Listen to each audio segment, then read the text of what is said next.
me dice, Kenita, le regalamos una bicicleta a Matías. Sí, don Patricio, le dije yo, muchas gracias.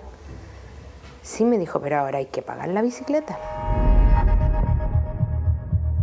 Me forzaba, o sea, yo no quería ir, don Patricio, por favor, córtenle ese yo, y él ya me tiraba, pero no, con fuerza, sí me tiraba.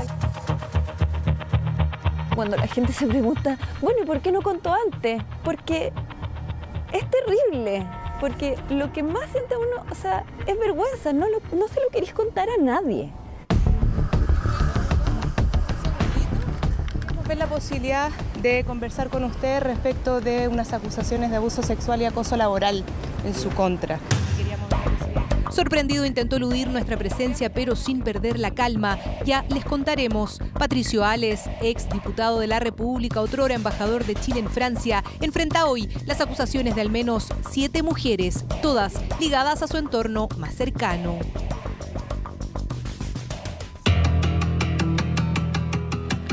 El 19 de enero de 2017, la denuncia de María Eugenia Soto llegó a manos de la Fiscalía Oriente, pero su historia se inicia en 2003, cuando decide dejar su natal Chillán para tomar una oportunidad única: cuidar puertas adentro en Santiago a la suegra de un entonces reconocido diputado.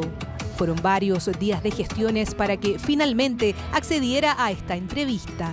Este es su relato. Primero empezó como el maltrato. El maltrato, el gritoneo, tirar las cosas. Después otro día estaba bañando a la señora Maruja en el segundo piso y él golpea la puerta. Y yo abro la puerta y lo quedo mirando y estaba desnudo. Y bajo después y le digo, chiquilla, le dije, este viejo anda desnudo. Ah, tranquila, Kenny, si él es así, si yo lo he visto un montón de veces.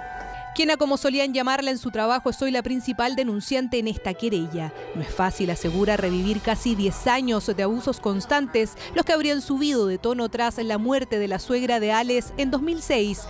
Por esos días, María Eugenia, de 26 años, vivía su propio calvario. Su madre, quien cuidaba a su hijo de 7 años en Chillán, también había muerto. Entonces, el exdiputado le propuso traer al niño a Santiago y seguir en el trabajo, ahora como su empleada personal. Prendo la televisión y todo, y él me toma de la cintura y me sienta. Él se sienta y me toma arriba y se sobajea conmigo. Eran tantas cosas que cuando yo me escapaba, él se tiraba con ira contra mí, que yo era una malagradecida, porque él me tenía a mi hijo, que lo alimentaba, y muchas veces dije, cresta, estoy con mi hijo y tengo que agachar el moño. Y siempre pensaba que yo era la única, que yo era culpable de todo lo que me estaba pasando. Tras estos hechos, recalca, y un acto puntual de violencia psicológica contra su hijo, es que decide dejar el trabajo y volver a Chillán, no sin antes encarar a Ales. Tú no te puedes retirarme, porque yo te puedo demandar por abandono de trabajo. Y ahí fue cuando le dije, yo lo puedo demandar de abuso sexual, le dije yo, contra mí. Me dijo, ¿quién te va a creer? ¿Quién eres tú? Me dijo al lado mío. A los pocos meses de regresar a Chillán, Kena no pudo encontrar trabajo. En aprietos económicos y ante las llamadas insistentes de María de los Ángeles Swinburne, esposa de Ales, decidió volver. Los abusos no pararon, asegura, hasta que finalmente renunció en el año 2012. Recién 4 años después, esta ex asesora del hogar supo que su relato no era único. Llega, lo primero que hace fue apoyar como su cabeza. Llegó y se tiró, así como saco de paja o de plomo, sobre mi pecho. Y yo hago una cosa así, como que me voy a parar, y él enseguida viene, me toma desde la cintura, pone su mano por detrás de mi cintura y me tira contra su cuerpo. Y yo en eso me paro y creo haberle dicho una grosería. Los hechos que relata Carolina Cosmeli habrían ocurrido en París cuando trabajó con él como embajador de Chile en Francia. Hechos que, según dice, se repitieron varias veces. El caso se destapó en 2016 cuando lo denunció por acoso sexual y laboral en el Ministerio de Relaciones Exteriores, donde se abrió un sumario para investigar. Tras el proceso, Ales fue absuelto, pero Cosmeli insiste en su versión. Se lo hizo saber también a la esposa de Ales, su amiga personal, por quien llegó a este trabajo. Y le cuento y evidentemente ella no pudo soportarla, todo mi diálogo, mi llanto, Encontré que hasta donde más podía él llegar y empecé a tener pánico.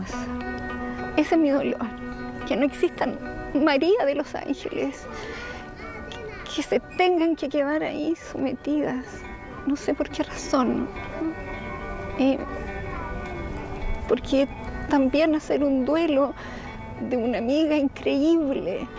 Un duelo, dice Carolina, y es que si bien la esposa de Alex le creyó, tiempo después lo defendería públicamente. En medio del bullado caso, Patricio Alex renunció a su cargo de embajador, pero los cuestionamientos no cesarían. Y es que por esos días, María Eugenia, Carolina y otras mujeres que también lo denunciaban deciden reunirse por primera vez en la Fundación para la Confianza dirigida por José Andrés Murillo, una de las víctimas de Caradima. Estamos hablando de una conducta reiterada, patrón de conducta que se repite en personas que no tenían por qué ni conocerse y hablan de las mismas actitudes, ¿no? Decían, pero es impresionante, incluso las mismas palabras decían para poder someter de esa manera. Es una vergüenza la Cámara de Diputados. La reunión sería el punto de partida de la querella que hoy está en curso. Entre las asistentes estaba Elisa García Huidobro, la propia hijastra de Patricio Alex, hija de María de los Ángeles Swinburne. Hoy, por primera vez en televisión, revela detalles de lo que dice haber vivido de niña. Yo me acuerdo, es un manoseo una vez que estaba oscuro y que yo me incomodé y que él se le empezó a agitar la respiración y que yo me sentí muy incómoda y me paré y me fui. Pero todo lo demás, el cómo me miraba, las cosas que decía, las cosas que le decía a mis amigas, eran cosas que no correspondían. Elisa es la menor de 3 hermanos. Fue a ellos a quien les relató sus experiencias, las que pudo recordar tras años de terapia. Su madre, esposa de Alex, nunca creyó su relato. Lamento en el alma lo que ha hecho mi hija. Llevo 25 años de matrimonio con Patricio. Fue él quien nos devolvió, a mí y a mis hijos, la tranquilidad de estar en una familia sin maltratos. No existe 1% de veracidad en ese relato. Nosotras perdimos relación, todos los hermanos, y es lo más fuerte. El testimonio de Elisa es clave hoy en la carpeta investigativa. Las cosas que yo fui viendo con otros niños cuando yo ya era mayor, cómo los invitaba a comer chocolates al closet y les decía que eso era un secreto solo entre ellos. La querella va por una de las víctimas y el resto va con elementos que sirven de apoyo y de contexto para esa investigación principal. Esa fue la decisión que se tomó, porque más habían algunas conductas que en nuestra opinión eran delictuales, incluso algunas contra menores de edad, pero desarrolladas hace 20 años atrás y por lo tanto con un tema de prescripción muy evidente. Así, el relato de María Eugenia es el principal dentro de esta querella que desató una serie de diligencias de la PDI por orden de la Fiscalía Oriente. El organismo analizó en detalle las denuncias, entrevistó a todas las supuestas víctimas y a un grupo de testigos. En total, cerca de 15 personas. El resultado, un informe categórico de agosto de 2017 que se mantuvo en reserva y del que ya conoceremos detalles. A Kena muchas veces le pidieron guardar silencio. Y ahí me dice, Kena, te quiero pedir un favor. Dígame, señora Meli, necesito que si alguien te llama, que por favor digas que tú inventaste eso, o que tú quisiste llamar la atención con eso, pero que no es verdad, Kena, por favor ayúdame, me dijo. Yo le dije, señora Meli, yo no la puedo ayudar, porque ya lo conté, y es la verdad. Hoy dice estar más tranquila, sin miedos, con su hijo recién nacido en brazos y con una verdad que al menos no pone en duda a la comisaria a cargo del informe de la PDI, quien concluye que si bien es cierto hasta el momento no es posible acreditar la existencia del delito sexual, en ningún caso se puede descartar. Menciona también que el relato de Soto es creíble y auténtico y agrega que el testimonio de testigos aporta contexto, realidad y credibilidad. En mi opinión, aparecen múltiples casos de abuso sexual, incluso lo que puede ser una tentativa de violación, derechamente. Según el abogado Juan Pablo Hermosilla, serían 7 las mujeres que lo acusan. Marcela Díaz es otra de ellas. Entre 2003 y 2006 trabajó como secretaria en la oficina distrital que el diputado tenía en Recoleta. Los abusos, aseguran, fueron reiterativos. Me llamaba a la oficina, yo ya entraba ya tiritando entera. y me tiraba, ya me forzaba, de cerca a mí, meterme la mano y empezaba a respirar muy efusivo. Siempre fue así, esa cuestión de que aguantar. ¿Y cuánto aguantaste? 3 años y ya no pueden parar. Uno aguanta porque estaba recién separada, ¿cachai? No era llegar y decir, dejo la pega botada.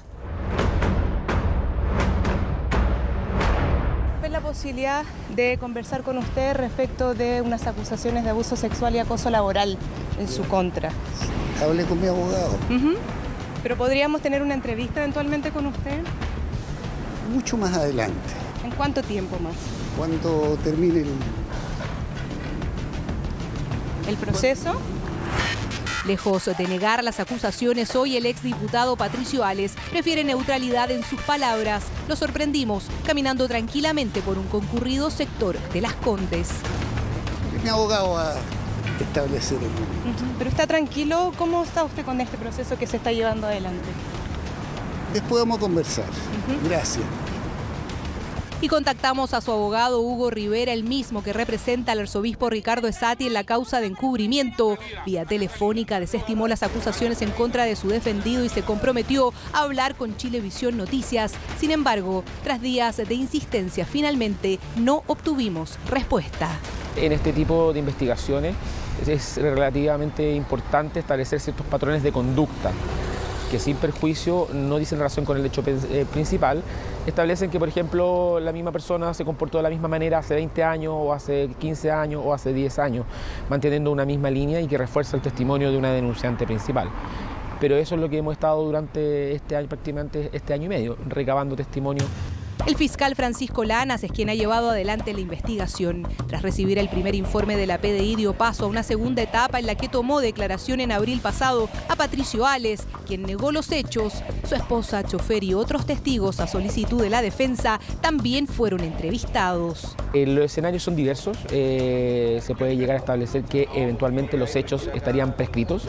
Significa que ha transcurrido un plazo superior a 5 años desde la ocurrencia, entre 5 o 10 años desde la ocurrencia de los hechos. Otro escenario posible es que los hechos no estén prescritos, ¿no es cierto? Por lo cuanto eventualmente podría surgir una audiencia de formalización. Solo resta entonces que la Fiscalía Oriente reciba este segundo informe de análisis de la PDI con los testigos que quedaron pendientes de la defensa para definir el futuro procesal del caso de aquí a fin de año. Yo no espero ni plata ni nada de eso. Yo quiero que él ahora esté en la vereda al frente, que él sienta un poquito de vergüenza. Y que la gente nos crea y que sepa quién es él. Y creo que esto puede ayudar a muchas otras personas que no se atreven a hablar, que no se atreven a denunciar. Serán semanas decisivas para el Ministerio Público luego de casi 2 años de investigación y de incertidumbre para quien fuera hombre fuerte del PPD, diputado y ex embajador Patricio Ales, y también para quienes insisten en haber sido sus víctimas por largo tiempo, todas desde trincheras muy distintas y que hoy se atrevieron después de años a romper el silencio.